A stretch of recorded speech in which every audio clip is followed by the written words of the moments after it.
شوف نقول لك يا ولد بلادي، كاين حاجه واحده، كاين باب وحده، كاين راسك ضميرك. هل تخرج بضميرك مرتاح؟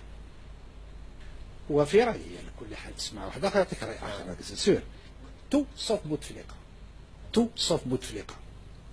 الراجل مرض، هذا مش سر. هل في استطاعه مواجهه مهام رئيس الدوله؟ هل قادر على مواجهه المسؤوليه؟ لا.